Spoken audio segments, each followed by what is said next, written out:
আসসালামু আলাইকুম, welcome back Arifa's English classroom. প্রিয় শিক্ষার্থীরা, তোমাদের জন্য যে এনসিটিবি কর্তৃক নির্দেশনা প্রদান করা হয়েছে যে তোমরা কিভাবে বার্ষিক পরীক্ষায় অংশগ্রহণ করবে, তারই আলোকে আমি তোমাদের 6 to 9 পর্যন্ত যে সাধারণ প্রশ্নের নির্দেশনা আছে প্রত্যেকটা সাবজেক্টের একই বিষয়, এই বিষয়টা নিয়ে এখানে 4টা বিষয় দেওয়া আছে। এই কয়েকটা বিষয় নিয়ে তোমাদের সঙ্গে শেয়ার করব। আশা করছি তোমরা শেষ পর্যন্ত থাকবে। আমার চ্যানেলে যারা নতুন তাদেরকে রিকোয়েস্ট করব, please subscribe my channel to support me.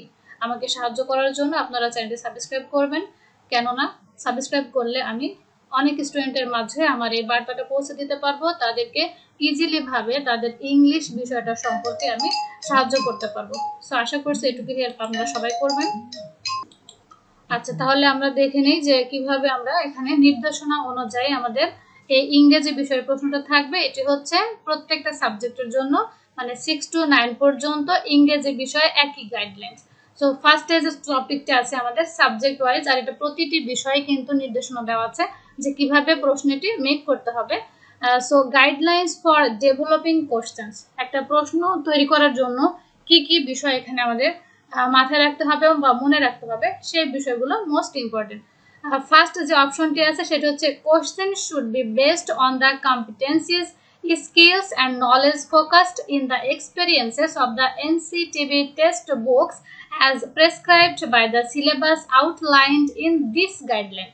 বুঝলে এই গাইডলাইন মানে নির্দেশনা, এই নির্দেশনায় যে সিলেবাস নির্দেশনা প্রদান করা হয়েছে, প্রেসক্রাইবড মানে নির্দেশনা প্রদান করা, এনসিটিবি কর্তৃক টেক্সট বুকে মানে মূল বইতে, সেই অভিজ্ঞতাগুলোর আলোকে কি কি ফোকাস করতে হবে, জ্ঞান এবং দক্ষতা এবং এই যে আছে কম্পিটেন্সি, যোগ্যতা আছে, এই বিষয়গুলোর ভিত্তি করেই কিন্তু প্রশ্ন তৈরি করতে হবে। সো তাহলে এখানে মূল বিষয় কি আছে, যে প্রশ্নটা তৈরি করতে হবে কিভাবে, সিলেবাসের আলোকে সেখানে যে যোগ্যতাগুলো আছে, দক্ষতাগুলো আছে এবং জ্ঞানের উপর ভিত্তি করে সেই অভিজ্ঞতার আলোকেই কিন্তু প্রশ্ন তৈরি করতে হবে।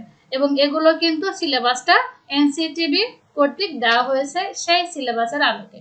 সিলেবাসটা আমি তোমাদের সঙ্গে আগের ক্লাসে শেয়ার করেছি।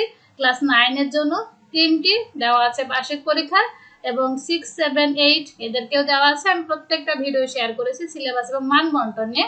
আজকে আমি তোমাদেরকে সেই আলোকেই এখানে কিভাবে প্রশ্নটা তৈরি করতে হবে সেই বিষয়টা শেয়ার করছি। সো তাহলে টেক্সট বুক অনুযায়ী যে সিলেবাসগুলো দেওয়া আছে, যে অধ্যায়গুলো, যে এক্সপিরিয়েন্স বা অভিজ্ঞতাগুলো দেওয়া আছে, তার আলোকে এখানে এই যোগ্যতাগুলোর উপর ভিত্তি করে কিন্তু প্রশ্ন তৈরি করতে হবে। যে কম্পিটেন্সিস থাকবে, স্কিলস থাকবে, আর এগুলো কিন্তু প্রত্যেকটা অভিজ্ঞতায় দেওয়া আছে যে কোন কোন কম্পিটেন্সি সেখানে আছে। এবার আসছে number 2, question on reading and grammar must be set from the unseen text. Unseen text মানে অদেখা টেক্সট বা পাঠ্য, কিন্তু এখানে গ্রামার এবং রিডিং এই দুটো ক্ষেত্রেই কিন্তু প্রশ্নটা তৈরি করতে হবে। গ্রামার অংশ এবং রিডিং অংশ এই দুইটা সাইডেই প্রশ্নটা তৈরি করতে হবে। সেখানে অবশ্যই কিন্তু থাকবে হচ্ছে আনসিন প্যাসেজ। এখানে হুবহু টেক্সট বুক থেকে কোনো প্যাসেজ তুলে দেওয়া যাবে না। Which should similar to the relevant text given in the textbooks in terms of level of difficulty, genre and style. So এখানে কি করতে হবে, যেটা করতে হবে সেটা হচ্ছে টেক্সট বুকের রেলিভেন্ট মানে প্রাসঙ্গিক, টেক্সট বুকের মতোই প্রাসঙ্গিক একটা সিমিলার একই রকম একটা টার্ম দিতে হবে, যেটা থাকবে ওই রকম কঠিন, মানে টেক্সট বুকে আপনি যেভাবে স্টুডেন্টদেরকে গ্রামার অংশ এবং রাইটিং অংশ এবং রিডিং অংশ পড়াচ্ছেন তেমন একটা কঠিন থাকবে এবং ওই ধরনেরই রীতি থাকবে। জনরা মানে লেখার রীতিনীতি, স্টাইল মানে ধরন। সো এই টপিকের সহজ ব্যাখ্যা হচ্ছে আমরা যে এক্সপেরিয়েন্সগুলো ছাত্রছাত্রীদেরকে করাচ্ছি সেটা রিডিং এবং গ্রামার, এটা আমরা টেক্সট বুকের প্রাসঙ্গিকতা রেখে কিন্তু একটা আনসিন প্যাসেজ দেবো, বাট টেক্সট বুকের কোনো হুবহু প্যাসেজ কিন্তু এখানে আমরা তুলে দিতে পারবো না। আর এই নির্দেশনাটা ফলো না করলে, যেহেতু এটা এনসিটিবি কর্তৃক প্রণীত হয়েছে, টিচারদের জন্য হয়তো একটু কোনো সমস্যা তৈরি করতে পারে। তাই আগে থেকে আমাদের কি করতে হবে, এই রিডিং অংশ এবং গ্রামার অংশ টেক্সট বুকের প্যাসেজগুলো আমরা যখন করাবো, এক্সপেরিয়েন্সগুলো যখন করাবো, তার আলোকে ভিত্তি করে আগে থেকে আমাকে সেট করে নিতে হবে। বাট ওই টেক্সট বুকে কি কি থাকবে, যেমন কঠিন ছিল ওই রকম কঠিন করতে হবে। এখানে কঠিন বলতে গেলে যে একটা 9 এর স্টুডেন্টকে আমরা এক্সপেরিয়েন্সে যেভাবে শিখাচ্ছি প্রশ্নের ধরনটা অমনই হবে। জনরা মানে সেখানে কি কি রীতিনীতি সে শিখছে, সেই সিলেবাসের মধ্যে কি কি আছে, স্টাইল সেই ধরনটা কেমন আছে, এইগুলোর উপর ভিত্তি করে কিন্তু প্রশ্নটা সেট করতে হবে। সো নিশ্চয় বুঝতে পারছেন যারা টিচার আছেন তাদের কাজটা কতটা গুরুত্বপূর্ণ। স্টুডেন্টের এখানে কিন্তু কোনোই কাজ নাই। কি কাজ নাই? কারণ তারা হচ্ছে পরীক্ষা দেবে। কিন্তু আমরা এখানে যারা টিচার আছি তারা কি করব, হুবহু তো বই থেকে প্রশ্ন করতে পারবো না। রিডিং এবং গ্রামার দুইটা ক্ষেত্রে আমাদেরকে আনসিন প্যাসেজ দিতে হবে। সো এই ক্ষেত্রে আগে থাকতে আমাদেরকে এই লেভেলগুলো যখন আমরা ক্লাসে এক্সপেরিয়েন্স পড়াবো সেখান থেকে আমরা কি ধরনের প্রশ্ন করব এটা ঠিক করে নিতে হবে। আচ্ছা, এবার আসছে number 3। Task for writing part need to be set considering the type of writing students have done in the classroom. এখানেও সেম কথা বলা হয়েছে যে রাইটিং অংশে যে প্রশ্নটা আমরা সেট করব, মানে যে প্রশ্নটা আমরা প্রণয়ন করব ছাত্রছাত্রীদেরকে, এখানেও কিন্তু তাদের বিবেচনা রাখতে হবে কোন বিষয়টা, যে ছাত্রছাত্রীরা ক্লাসরুমে কি ধরনের লেখার অংশ শেষ করেছে। আর এগুলো আমরা কোথায় পাবো? যখন যে এক্সপেরিয়েন্স করিয়েছি, বিশেষ করে যে আমাদের সিলেবাসে দেওয়া আছে 3টা এক্সপেরিয়েন্স, সেখানে আমাদের এই রাইটিং অংশটা কোন ধরনের আমরা স্টুডেন্টকে ক্লাসরুমে লেখাচ্ছি তার উপরে ভিত্তি করে কিন্তু আমাকে এই রাইটিং অংশের প্রশ্নটা করতে হবে। However, যাই হোক, no writing task topics should be copied from the textbook while setting questions. So যখন আমি প্রশ্ন তৈরি করব, এখানে বারবার প্রত্যেকটা 3টা অপশন আমরা দেখলাম। 3টা অপশনে কিন্তু একই কথা বলা হয়েছে যে আমরা যখনই কোশ্চেন সেট করব, সেট মানে প্রশ্ন প্রণয়ন করব বা তৈরি করব, তখন কিন্তু আমরা হুবহু টেক্সট বুক থেকে কোনো বিষয় এবং কোনো কাজ তুলে দিতে পারবো না। এটা আমাকে ভিন্ন ধরনের দিতে হবে। বাট যে বিষয়টা আমি ক্লাসে করিয়েছি ওই ধরনটা কিন্তু বর্তমান থাকবে, কিন্তু ওই জিনিসটা আমি হুবহু তুলে দিতে পারবো না বা টপিকটা দিতে পারবো না। Number 4, question setters need to provide the sample answers and rubrics for making the essay type open-ended writing task. এখানে একটা কথা নির্দেশনা এসেছে যে যারা প্রশ্ন তৈরি করবে তাদেরকে একটা স্যাম্পল অ্যান্সার্স, একটা স্যাম্পল অ্যান্সার, নমুনা অ্যান্সার দিতে হবে এবং রুব্রিক্সও দিয়ে দিতে হবে। কেননা যে এসেগুলো লিখবে, ওপেন এন্ডেড কোশ্চেন লিখবে, সেই ক্ষেত্রে কিভাবে লিখলে একটা স্টুডেন্ট কত নাম্বার পেতে পারে এই বিষয়টা কিন্তু এখানে বুঝিয়ে দিতে হবে। না হলে কিন্তু যে খাতা দেখবে, যে মূল্যায়ন করবে, তিনি কিন্তু এই বিষয়টা হয়তো ওইভাবে মূল্যায়নটা নাও হতে পারে। কারণ আমরা জানি যে আমরা সাবজেক্ট টিচার কিন্তু সবাই না। খাতা কিন্তু আমরা যারা প্রশ্ন করব শুধু তারাই দেখবো না, অন্যান্যরাও কিন্তু খাতা দেখতে পারেন। সেই ক্ষেত্রে এসে এবং ওপেন এন্ডেড রাইটিং এর ক্ষেত্রে, ওপেন এন্ডেড রাইটিংটা বলতে বোঝায় যে একটা স্টুডেন্ট একভাবে লিখবে আর এক স্টুডেন্ট আরেকভাবে লিখবে, মানে উন্মুক্ত ভাবে প্রশ্নটা বিভিন্ন ধরনের হতে পারে। বাট রুব্রিক্স এখানে প্রদান করতে হবে। রুব্রিক্স এর বিষয়টা কিন্তু আমাদের সবাইকে খেয়াল রাখতে হবে যে রুব্রিক্স না দিলে তারা কিন্তু এই বিষয়টাই অ্যান্সারটা করতে পারবে না। এখন রুব্রিক্স আসলে আমরা কিভাবে দিব, কোন বিষয়ের উপরে দিব, সেটা কিন্তু বিস্তারিত বলে দেওয়া আছে। সে আলোকে আমরা অ্যাকচুয়ালি এই স্যাম্পল অ্যান্সারটাও দিয়ে দিতে হবে এবং রুব্রিক্সটাও দিতে হবে। এখানে যে প্রশ্নের নমুনাটা দেওয়া আছে সবার জন্য। সো এখানে আমি রাইটিং পার্টসের রুব্রিক্সটা নিয়ে একটু আলোচনা করি। Rubrics for making item 5 and 6। রুব্রিক্সটা আসলে কি? যিনি প্রশ্ন তৈরি করবেন তিনি কিন্তু একটা রুব্রিক্স দিয়ে দিবেন এবং স্যাম্পল অ্যান্সারও দিয়ে দিবেন, যেহেতু যিনি খাতা দেখবেন, মূল্যায়ন করবেন, তার পক্ষে যাতে কাজটা সহজ হয়। সো ক্যাটাগরি যখন থাকবে, আমরা 5 নম্বরে কিছু লিখছি, এটা হচ্ছে title, topic, sentence and concluding sentence. আর এখানে কি থাকবে? Title, topic, sentence and concluding sentence are written properly. সে যদি সঠিকভাবে টাইটেল লিখতে পারে, টপিক সেন্টেন্স লিখতে পারে এবং কনক্লুডিং সেন্টেন্স লিখতে পারে সঠিকভাবে, তাহলে সে কত পাবে? 4 পাবে। এটা কিন্তু রাইটিং ক্যাটাগরির ক্ষেত্রে, যে সে সবগুলো লিখেছে, টাইটেল সঠিক লিখেছে, বিষয়বস্তু সঠিক লিখেছে এবং সে একটা যে কনক্লুডিং মানে উপসংহারের একটা সেন্টেন্স আছে সেটাও সঠিকভাবে লিখেছে, তাহলে সে এর আলোকে তাকে 4 নাম্বার দিতে হবে। নাম্বার 3 কোথায় পাবে? Title is okay but the topic sentence and concluding sentence are not clear with their purposes. মানে টাইটেলটা ঠিক আছে বাট তার টপিক সেন্টেন্স মানে বিষয়বস্তু অনুযায়ী তার বাক্যটা লেখা এবং কনক্লুডিং সেন্টেন্স মানে উপসংহার লেখাটা একেবারে উদ্দেশ্য অনুযায়ী পরিষ্কার না। বাট টাইটেলটা ঠিক আছে, সো এই ক্ষেত্রে সে নাম্বার 10 পাবে। নাম্বার 2 কোথায় পাবে? Title is okay, but the topic sentence and the concluding sentence are not clear with their purposes and text contains errors. সে যা লিখেছে শুধু তার টাইটেলটাই ঠিক আছে, বাট তার টপিক সেন্টেন্স, মূল বাক্যটা এবং উপসংহারের বাক্যটা এগুলো ক্লিয়ার না তাদের উদ্দেশ্য অনুযায়ী, এবং তার যে টেক্সটটা লিখেছে সেই কন্টেন্টস মানে সেখানেও কিন্তু তার কিছু ভুল আছে। এই ক্ষেত্রে তাকে কত দিতে হবে? নাম্বার 2 দিতে হবে। নাম্বার 1 কোথায় পাবে? One of these is missing. Title, topic sentence, concluding sentence এগুলো মিসিং আছে, সেই ক্ষেত্রে সে কি পাবে? 1 পাবে। সো এটি আমাদের গেল ক্যাটাগরি বুঝতে হবে। ক্যাটাগরিতে থাকছে কি কি? টপিক, টাইটেল এবং কনক্লুডিং সেন্টেন্স। এই তিনটার ভিতর ভিত্তি করে কিন্তু এখানে 3, 4 এবং 2, 1 এই নাম্বারটা এসেছে। নেক্সট যেটা সেটা হচ্ছে বডি। এখন বডি আমরা কিভাবে নাম্বার দেব? বডিতেও কিন্তু এখানে নাম্বারটা দেওয়া আছে যে বডি কিভাবে হবে। সো 6 এখানে দেওয়া আছে, ideas are expressed in a clear and organised fashion.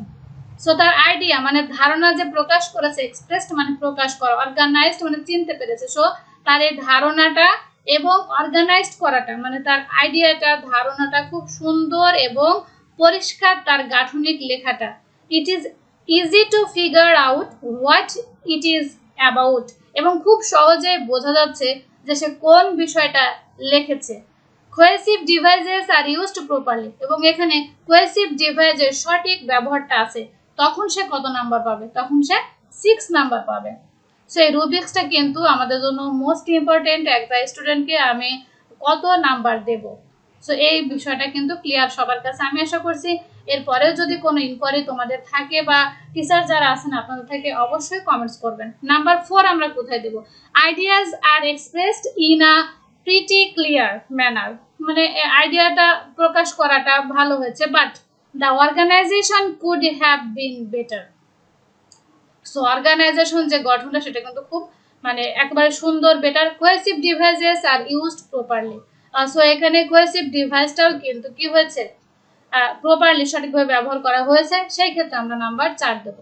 Number 3, ideas are somewhat organised. ধারণাটা মানে কোনোভাবে একটু লেখা হয়েছে, but are not very clear, কিন্তু খুব সুন্দর বা পরিষ্কার নয়। It takes more than one reading to figure out what it is about. সেখানে সময় লাগবে, ধরো সে কি বিষয়টা লিখেছে এটা কিন্তু ক্লিয়ার না, সেই ক্ষেত্রে সে নাম্বার কত পাবে? 3।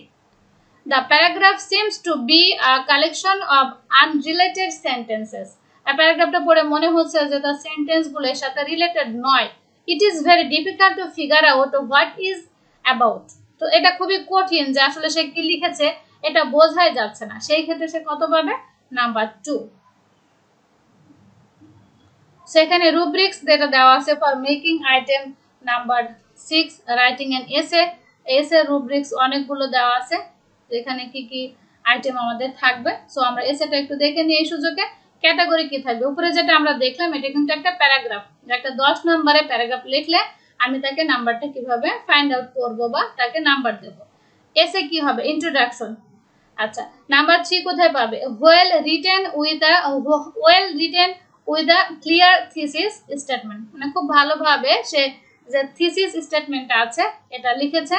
Written with a weak thesis style, এটা গবেষণার বাক্য। থিসিস স্টেটমেন্ট, সরি স্টেটমেন্ট মানে হচ্ছে বাক্য, থিসিস মানে হচ্ছে গবেষণামূলক। সো তার যে একটা ক্যাটাগরি লিখেছে প্যারাগ্রাফ আকারে, যে তার হচ্ছে প্রথম যে ইন্ট্রোডাকশনটা আছে এই বাক্যটা একটু দুর্বল, সেক্ষেত্রে সে 2 পাবে। Written with an unclear thesis statement, সে স্পষ্ট করে লিখতে পারেনি, সেখানে সে কত পাবে? 1 পাবে। আচ্ছা, বডি প্যারাগ্রাফ 1 এখানে কিভাবে পাবে? Written clearly point of comparison 1, সে খুব সঠিকভাবে ক্লিয়ার পরিষ্কারভাবে সে পয়েন্ট অফ কম্পারিজন মানে তুলনার বিষয়বস্তুটা লিখেছে। and sentences are well organized, use of cohesive devices, cohesive of words etc. Say device, cohesive এবং ওয়ার্ডস গুলো সঠিকভাবে লিখতে পেরেছে, সেখানে সে নাম্বার 3 পাবে। কোথায় পাবে? বডি প্যারাগ্রাফ 1 এ। রিটেন ক্লিয়ারলি সঠিকভাবে লিখেছে, point of comparison 1, and sentences are not well organized, কিন্তু তার বাক্যগুলো সঠিকভাবে গঠন করা হয়নি। Use of cohesive devices, cohesive words etcetera, সে ওয়ার্ডস গুলো ব্যবহার করেছে, কোহেসিভ ডিভাইসও ব্যবহার করেছে, বাট তার গাঠনিকটা ঠিক নেই। Not written clearly, point of comparison 1, and sentences are not well organized, use of cohesive devices, cohesive of words, etc. So এগুলো তার ক্লিয়ার না, সঠিকভাবে সে পরিষ্কারভাবে লিখতে পারে নাই, সেখানে কত পাবে? 1 পাবে। Body paragraph 2, written clearly, point of comparison 2, এখানে একই বিষয় চলে আসছে আমরা যে দেখেছিলাম ক্লাস 9 এ যখন আমরা একটা এসে কম্পারিজন এন্ড কন্ট্রাস্ট এসে পড়াচ্ছিলাম, সেখানে বডি প্যারাগ্রাফ 1 ছিল, 2 ছিল, 3 ছিল। এখানে মূলত এটা ব্যাখ্যা করা হয়েছে যে আমরা বডি প্যারাগ্রাফ 1 বা 2 এই দুই জায়গাতে যখন দেখব একটা স্টুডেন্ট সঠিকভাবে লিখেছে এবং তার কোহেসিভ ব্যবহার আছে, অর্গানাইজেশন ঠিক আছে, চয়েস অফ ওয়ার্ডস ঠিক আছে, তখন কিন্তু এই বিষয়গুলো আসবে যে সেখানে সে নাম্বারটা কেমন পাবে। এই নাম্বারটা উপরে দেওয়া আছে নাম্বার 3। আর সে সঠিকভাবে লিখেছে কিন্তু খুব সুন্দর করে অর্গানাইজড করতে পারে নাই, সেখানে পাবে 2। এবং সে এটা সঠিকভাবে লিখতে পারে নাই, সেখানে কত পাবে? 1। প্রত্যেকটা রুব্রিক একই রকম। বডি প্যারাগ্রাফ 3 তে একই কথা বলা হয়েছে যে কোহেসিভ ডিভাইসের ব্যবহার থাকতে হবে এবং চয়েস অফ ওয়ার্ডসটাও তার কিন্তু সঠিক থাকতে হবে, তবে সে নাম্বার 3 পাবে। আচ্ছা, বডি প্যারাগ্রাফ 3 তে কিন্তু 3 পাবে। এই বিষয়টা খেয়াল রাখতে হবে যে প্রত্যেকটা বডি প্যারাগ্রাফ আলাদা করে নাম্বার, ইন্ট্রোডাকশনে আলাদা নাম্বার, বডি প্যারাগ্রাফ 1 এ আলাদা নাম্বার, 2 তে আলাদা এবং 3 তে আলাদা। সো যেখানে সে লিখতে পারে নাই, লিখেছে, সেখানে সে নাম্বার পাবে, কিন্তু কোথাও এখানে নাম্বার পাবে না এরকম কিন্তু উল্লেখ করা নেই। সে যেভাবে লিখেছে তাকে সেভাবেই মূল্যায়ন করতে হবে। কনক্লুশনে কি আছে? কনক্লুশনে আছে restated the thesis statement clearly and provided opinions. সে এখানে পুনরায় যে থিসিস স্টেটমেন্টটা আছে এই গবেষণা বাক্যটা সঠিকভাবে লিখতে পেরেছে এবং সে নিজে কিন্তু মতামত দিয়েছে, এখানে তার নাম্বার আছে 3। did not restate the thesis statement clearly or did not provide opinions, সেখানে সঠিকভাবে তার সে থিসিস স্টেটমেন্টে পুনরায় লিখতেও পারেনি এবং সে সঠিকভাবে এখানে কিন্তু তার মতামতটা ব্যবহার করতে পারে না, এখানেও কিন্তু তাকে নাম্বার দিতে হবে উপরের আলোকে। did not restate the thesis statement clearly and did not provide opinions, সে সঠিকভাবে পরিষ্কারভাবে তার নিজের মতামত এবং পুনর্বাক্যটা কিন্তু এখানে উল্লেখ করতে পারে নাই, সো এখানে কিন্তু তার নাম্বারটা দেওয়া আছে। সো এই রুব্রিক্স এর আলোকেই কিন্তু মূলত আমাদের নাম্বার 6 এ যে এসে রেটিং থাকবে সেখানে নাম্বার দিতে হবে এবং নাম্বার 5 যেখানে প্যারাগ্রাফ আছে এখানে কিন্তু আমাদের নাম্বারটা দিতে হবে। আশা করছি এই ভিডিওটি তোমাদের জন্য অনেক অনেক হেল্পফুল হবে। আবারও রিকোয়েস্ট সবার প্রতি, please subscribe my channel to support me, so I also support you. So আজকের মতো এখানে শেষ করছি, নেক্সট দেখা হবে অন্য কোনো টপিকস নিয়ে। সে পর্যন্ত সবাই ভালো থাকবে, সুস্থ থাকবে এবং খুব মনোযোগ দিয়ে পড়াশোনা করে নিজেকে প্রস্তুত করবে। আসসালামু আলাইকুম।